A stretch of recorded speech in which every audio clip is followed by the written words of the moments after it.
All right, Marriage Prep 101, getting ready for the big day, lesson 7.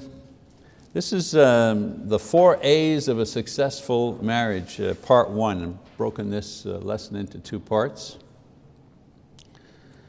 So we've gone through some of the ideas, some of the lessons that we'd love for people to know before they get married.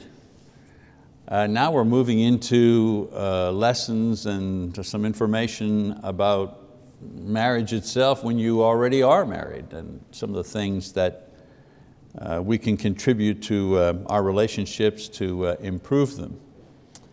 No matter what culture you belong to, it doesn't matter what religion you believe, it doesn't matter what society you're part of, it doesn't matter the level of your wealth. It doesn't even matter the era that you live in. One thing common to all people is everybody wants to be happy, especially in their marriages. That is universal. It doesn't matter. People who don't believe in God, they want to be happy when they marry. People who fervently believe in God, they want to be happy in their marriage. Hindus want to be happy in their marriage. Muslims want to be, everybody wants to be happy in marriage. As I say, everybody wants this, even in different cultures. This is what people want. They want happiness in their marriage. I've never heard a new bride or a groom rub their hands together and say, man, I can't wait for the divorce. Now we've experienced the wedding, yeah, well, I wonder what the divorce will be like. Nobody thinks that, nobody, of course not. Even if your son or your daughter marries the sorriest loser, even if your son or daughter gets the worst match possible as far as your eyes are, in your eyes are concerned, what do parents end up saying anyways? Well, I hope they'll be happy. Even though in the back of their mind they're thinking, man. Reminds me of the old joke, behind every successful man there stands a very surprised mother-in-law. But I mean, it's a very old joke.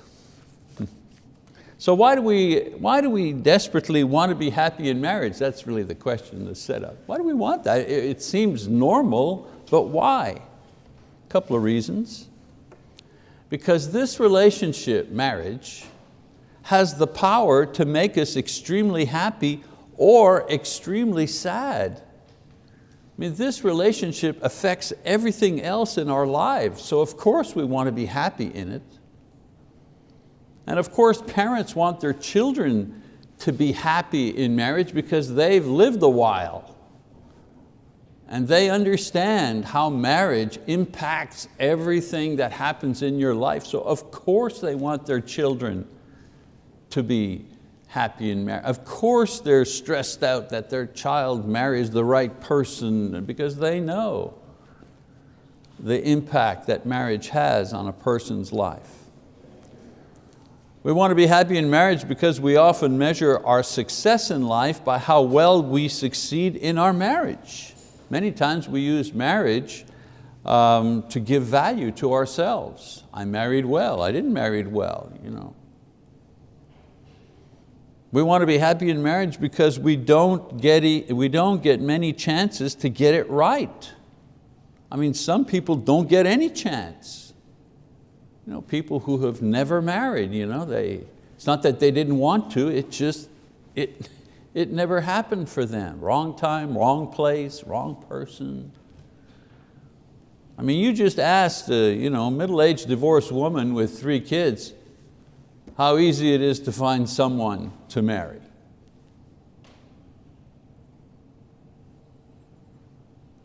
It's not an easy thing to find someone that you want to spend your life with.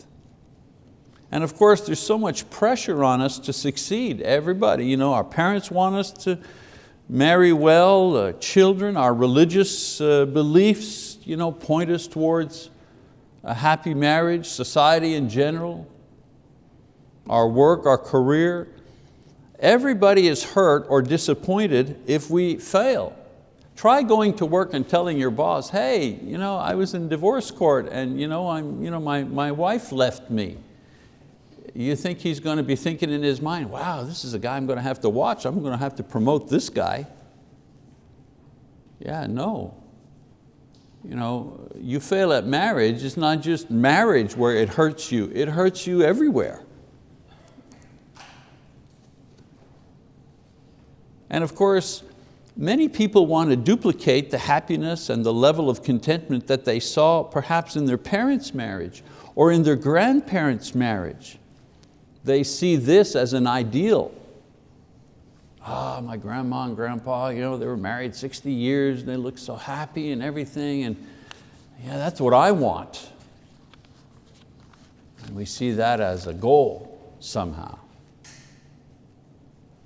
Or people want to be happy in marriage because they've been unhappy growing up, or they've been unhappy as single persons, and they think, well, if I get married, finally I'm going to be happy. And I've talked to you about that. If you don't know how to be happy as a single person, just getting married doesn't automatically make you happy. People want to experience something that they've missed out on at times, and they hope that marriage will supply that. And in many cases, it does. But there's great expectation to succeed, a lot of pressure. And then finally, because they've been told that they will be happy, and they should be happy when they marry the one that they love. As I say, there's a great expectation of happiness. We had this big wedding, everybody was there, you got lots of gifts, you're young, you're both healthy, therefore you should just automatically always be happy. And so we buy into this thing, we take that as cash money, and we think, yeah, I should always be happy. And for all of this expectation and hope of happiness in marriage, there is a sad reality that many couples do not attain this prize they so covet when they say, I do. They had the big wedding, everything was supposed to be right, and 4 years down the line, I'm miserable. What happened? According to a survey done on couples here in North America trying to determine the level of success in marriage, the following picture emerged. 50% said they couldn't resolve issues and ended up divorcing. So we know that we know the divorce rate in this country is 1 in 2 roughly. 25% acknowledged that their marriage was based on convenience. We have the kids, we have no choice, we're in debt, we're too proud, we can't divorce because our religion says it's a sin. So we just stick it out. 15% of respondents said that they were generally satisfied in their marriage. Yeah, we're good to go. 10% answered the survey by saying they were very happy. They wouldn't change a thing. Although 100% of people want a happy marriage, the actual number of people who actually accomplish this is lower than that. Of course, this particular survey did not focus on Christian marriages, where I suspect the numbers of happiness would be higher and the number of divorce rate would be lower. And we talked about that in another class. The point I'm trying to make is that the expectation is if 100 couples get married, 100 couples should always be happy. No, that's not how it works. In any case, I do believe that God wants everyone to have a successful marriage, especially Christians. There's another series that I do that's entitled In Love for Life. And the point I make in that particular series in the beginning is, if God made marriage for life, then He also provided the resources that we remain in love for life. We don't have a God that says, okay, here's the rule. Once you get married, you got to stay married for your whole life. But all I'm going to do is give you just enough tools so that you can be happy for 5 or 6 years. After that, you're on your own. That's not the God that we serve. If He establishes marriage for life, then He also provides the resources that we can be happy for life. I don't mean no trouble, no sickness, no bumps in the road. That's not what I'm talking about. I mean, God also provides the resources for us to attain happiness and satisfaction in that marriage for a lifetime. Otherwise, He would not have mandated that it lasts a lifetime. He would have said, okay, marriage 5 years. 5 years, every 5 years it's like a football coach. Every couple of years you renew your contract. But that's not how it works, is it? Now, in a previous session, we talked about the changes that take place when you go from being single to dating or even engaged to being legally married very quickly. I said that a new legal status begins. You have a new union recognized by law and society. It's the highest commitment a couple can make before God. When I have not a debate, but a discussion with a couple, especially in Quebec, where we come from, more people live together without marriage than actual people who are actually married in society. And they say, well, we got the same thing, just that piece of paper, it doesn't mean anything different. No, I tell them. I said, I'm not saying, you people who live together but you're not married, I'm not saying you don't love each other, of course not. I'm not even saying you're not kind of committed to each other. I'm not saying that. All I'm saying is you have not made the highest commitment possible that one person can make to another in our society.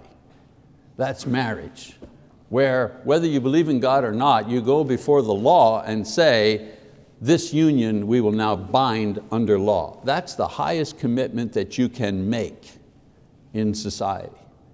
And it's the highest commitment that you can make before God. So when you get married, a new legal status begins, a new relationship begins. You are now part of an exclusive lifetime relationship, a relationship that you have with no one else. And no one else ever asks you that. No boss that you go for a job says, okay, you got to sign a lifetime contract that you're going to be with XYZ company. No boss will ever ask you that. But your marriage partner does. No friend ever says, hey, you're friends, we're BFF forever, we're best friends forever. You need to sign up and say, you'll be my best friend and have no other best friends. Well, no. Only in marriage do you have a contract that says, I'm with you and you're with me and we're exclusive, 100% exclusive, and for life. That's the only contract like that we ever sign. A new identity begins. You're going to be referred to as a couple from now on, not as an individual. A new role begins. You'll now take responsibilities that you didn't have before. You'll be a husband or a wife or a father, a mother. And a new family begins. You leave your old family to begin a new one, and the new one takes precedence. And we talked about that last time. So when people marry and organize a wedding ceremony and all of the associated activities, what they're doing is symbolizing with vows and rings and songs and prayers and celebrations, they're symbolizing all the changes that are about to take place as they marry, and the anticipation of the happiness that they will experience. And here's the point I want to make. The happiness that they will experience as a result of these changes. Where does the happiness come from? It comes from these changes. This is my point. You're wondering, how am I going to be happy? Some people think they have to repeat the activities of the wedding. Different type of food, different gift exchanges, let's go on a third honeymoon, let's do this and that. They're trying to find the happiness. But the happiness comes from these things here. These things are the things that produce the happiness, the new legal status, the new relationship, the new identity, the new role, the new family. That's the wellspring of the happiness. So this new exclusive lifetime commitment that brings a new role and identity and family, this is the source of the happiness that everyone seeks in marriage. So therefore, conversely, when people are unhappy in marriage, it is in these areas that the root of their problems lie. Where does the counselor, what is he or she looking for when a couple comes to see me for marriage counseling? Where do I look? If I was a mechanic, where would I be looking for the trouble? Well, I'd be looking in those areas, because those are the areas that create the happiness. And so therefore the same areas are the ones that create the friction and the trouble. For example, perhaps there's a doubt or there's a violation of the exclusivity of one's relationship, or there's a wavering as to the length or the quality of one's commitment. All of a sudden, one partner begins to kind of suspect that their partner isn't as committed to this relationship as they thought. It might be true, but it might only be a suspicion. In 1,000 little ways you're thinking, well, I don't know if he's as committed to this as I am. And then all of a sudden, well, if you're not as committed as I am, I'm not going to be committed. I'm not going to go all out for this thing. And pretty soon we start drifting apart and we have commitment issues and we're not talking. And perhaps one or both partners are confused about their married identities and roles that they are to play. Men especially have trouble transitioning from the bachelor role to the husband role. You don't take on a wife as a hobby. I got this extra thing. I got married last week, I got this extra thing. I have a wife now, I got this extra thing. But I'll be there Tuesday, Thursday, and Friday for bowling practice. I'll just work the marriage around that. Yeah. We don't sometimes understand what getting married means. It doesn't mean I don't go bowling anymore, but it means that bowling and winning the bowling championship is no longer my first priority. She's my first priority. I remember once I was applying for a job as a minister, long time ago, and I had to meet with, it's the typical thing, you meet with the elders and they get together, and sometimes the elders and some of the deacons, and it's a group meeting. You're sitting there, sometimes with or without, and this time I was with Lise, my wife, and they were kind of peppering me with questions, what do you think about this, and what would you do in that situation, what's your favorite, what book did you read last, and if this happened in the church, how would you react, and it's all right, it's normal, it's the way you interview a preacher to find out what he thinks and what he does. And so, they've asked me a lot of questions, and Lise is just sitting quietly listening, and they look at her and they say, and all of a sudden someone looks at her and they said, and what's your ministry? Because in a lot of churches they think, you get two for the price of one. You get your wife, she'll take over the ladies' ministry and this and that and blah, blah, blah. So they looked at Lise and they say, what's your ministry? And she didn't skip a beat. She pointed at me and she said, he's my ministry. That was the end of that discussion. He's my ministry. I'm not in charge of the women, and I'm not in charge of the kids, and I'm not in charge of anything. My ministry is him and what comes from he and I, which means our children and our home. Lise has always understood the role that she plays in our relationship, in our ministry, in our partnership. But sometimes we're confused about that, and that causes trouble.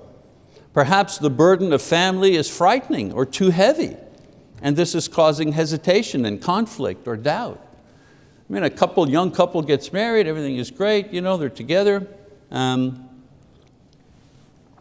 for a year or so, and then let's say it's the guy, and he says, I think, let's start a family. I've always, I grew up and I was just a kid, I was an only child, and I always wanted a family and blah, blah, blah. And she says, family, kid? No, I don't want children.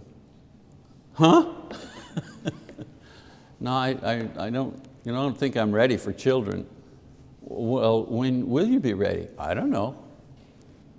5, 6 years maybe. 5, 6 years? You know, I mean, I'm not even making this up. I'm not even making it up. 5, 6 years? You know, and I know all of you are thinking, shouldn't they have kind of discussed this before I said I do? But people don't, they're in love, let's just get married. You know, they don't think about those things. And in the end, you know, when you talk to that particular young woman, it may not be birthing that she's afraid of, you know, like I'm afraid it'll hurt. That may not be that at all. She may be afraid of having a child and being burdened with a child and losing a measure of her independence and having to rely on him. It's not that she doesn't want children, it's that she's afraid that if she has a child or two and all of a sudden she's got to depend on him because she's stuck with these little kids, he's not going to be there for her. Why? Well, because he's got bowling practice 3 times a week. Just, you know. Any bowlers here? I'm trying not to offend any sports people, so no bowlers, okay, good. You understand, you see what I'm saying? So the problem is not I don't love you. The problem is I'm not sure about you taking on the role that marriage has given to you, which is you're going to be a husband. Great, that's the easy part. I do, let's go for the honeymoon. The hard part is the baby's come along. Are you ready to be father now? Are you ready to be dad? And if she's not sure that you're ready to be dad, she may not be sure she wants a baby. You know how it works. I'm saying this to reinforce the idea that when there's a problem in the marriage, you know, that's kind of hurting the happiness quota, the problem usually lies in the things that create the happiness. A new role, you know, the things that we've just talked about. Sometimes some physical or emotional or spiritual change in one of the partners has caused an imbalance in the relationship. All of a sudden, she, you know, just because of the premarital counseling they took with the preacher, has awakened her faith. Maybe before, you know, yeah, she grew up in the church, but you know, she'd go to church once in a while. You know, it was a thing, once in a while.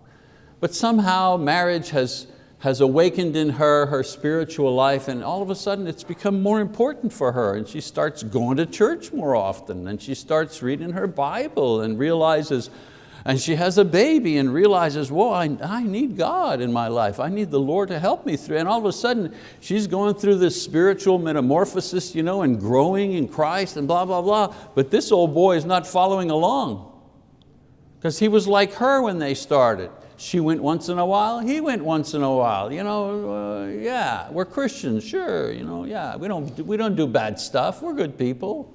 That was the extent of his faith. So all of a sudden, her faith's starting to grow and blossom, and he's still where he's at. Trouble.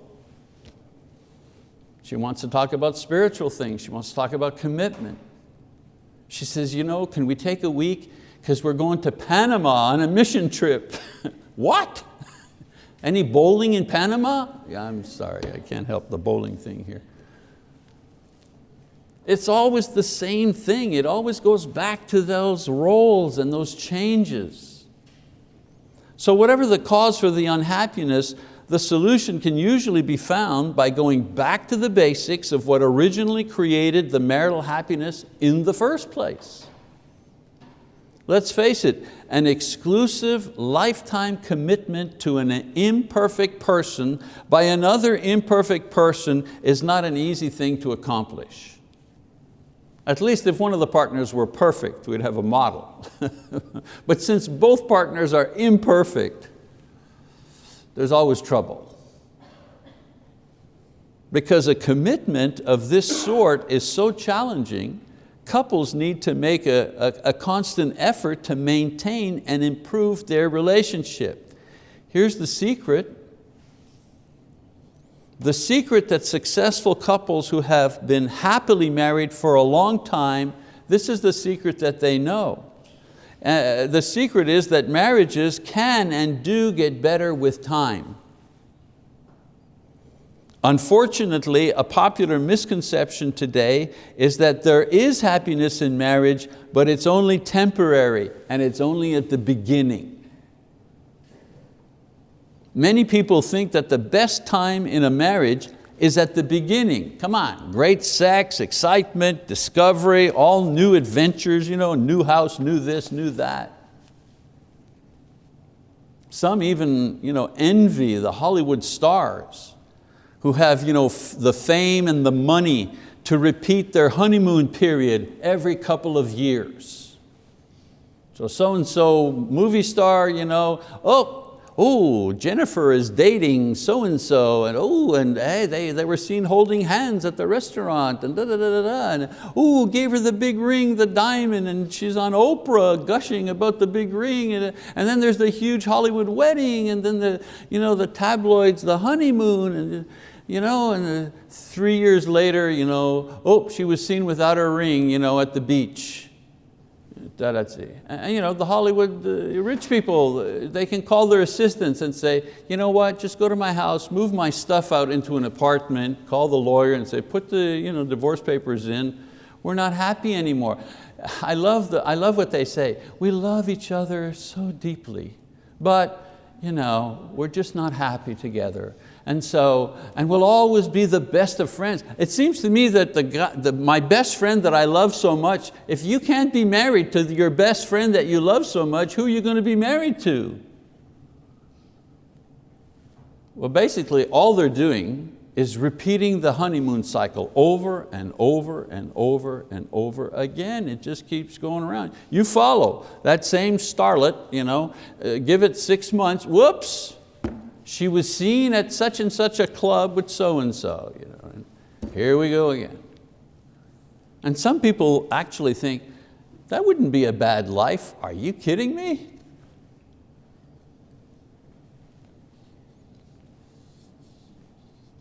This has given a lot of people the impression that when you get married, this is as good as it gets, and it only goes downhill from there. And that's wrong. That's wrong. We need to understand that marriages, by design, must improve from where they begin, no matter how happy one feels during those first few months or years, or else it'll die.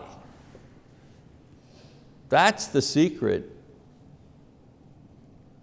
Marriages must and can improve in order to sustain and build happiness for a lifetime. But this is what people need to understand about marriage. It has been designed in such a way that if you're not working on improving it, it begins to devolve, like everything else in the universe. It follows the same law. Some people think that you get a free fill-up of happiness when you start. Your happiness tank is full. It's like when you buy a new car, and if they're nice to you, they start you off with a full tank. Well, marriage is like that. You get a full tank when you first get married. Some people think they can drive their whole life on that one tank that they got at the beginning, but it doesn't work that way.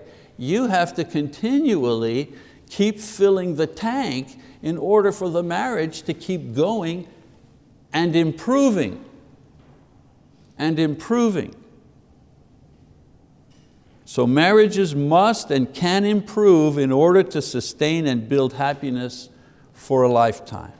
When this happens, then an exclusive lifetime commitment becomes a joy, not a burden.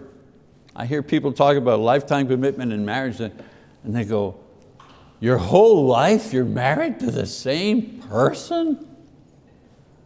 I'm going to be having sex with the same person my whole life? Yep. That's not going to be a burden. That's going to be a joy. But when you're 25, you can't see it. You can't see it when you're 25. But when you're 75, yeah, you can see it when you're 75. So in the next session, therefore, I'm going to share 4 things to work on in order to improve and create happiness in marriage. In other words, 4 things that you need to do to keep filling the tank. And if you keep filling the tank with these 4 things, you will be happy. You can be happy. You can produce happiness that'll keep you going in a happy marriage for life.